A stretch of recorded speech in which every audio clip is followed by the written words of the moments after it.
అన్ని తీసేశారు అనేది కాపు నేస్తం ఇలాంటివన్నీ ఓబీసీ నేస్తం ఇవన్నీ కనీసం వీళ్ళ పెండింగ్లో పెట్టిన మొన్న అసెంబ్లీ సమావేశాల్లోనైనా ఒక క్లారిటీ ఇస్తారని అనుకుంటే దాని గురించి పెద్దగా ఏం మాట్లాడలేదు. ఇది ఈ ఆడబిడ్డ నిధి గురించి అనుకుంటా దాని మీద ఏదో అధ్యయనం చేస్తున్నాను మంత్రి గారు ఎవరో చెప్పారట. ఇంకా అంతటితో అయిపోయింది తప్ప దాని గురించి అఫీషియల్గా లోకేష్ గారి నోటి నుంచి కానీ బాబు గారి నుంచి కానీ ఎలాంటి క్లారిటీ లేకుండానే సమావేశాలు అయితే ముగించేశారు. అంటే ఇంకా అవి పక్కకి వెళ్ళిపోయినట్టేనా? మీరు ఇవాళ చంద్రబాబు గారి స్పీచ్ లో చూడండి, సూపర్ 6 సూపర్ హిట్ మరి అంటే ఏంటి అర్థం? ఇట్టంటే అయిపోయినట్టే కదా, అయిపోయింది అంటున్నారా? ఇంకా ఉన్నాయి అంటున్నారు. ఇంకా 2 బ్యాలెన్స్ ఉన్నాయి, 3 బ్యాలెన్స్ ఉన్నాయి అని అంటున్నారా? లేదు కదా. అంటే వాళ్ళు మర్చిపోయారు అసలు, వాళ్ళు మర్చిపోయారు, వదిలేశారు.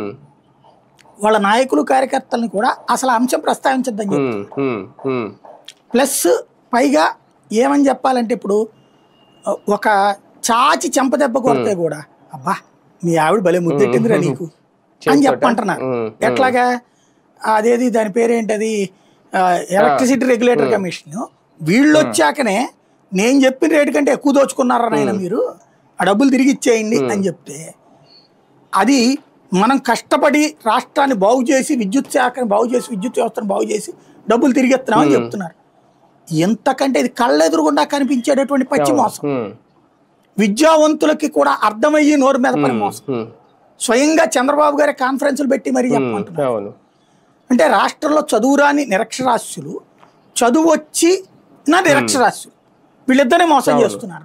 అట్లా కాబట్టి మోసం మనం చేయగలం అనే ధైర్యం వచ్చింది.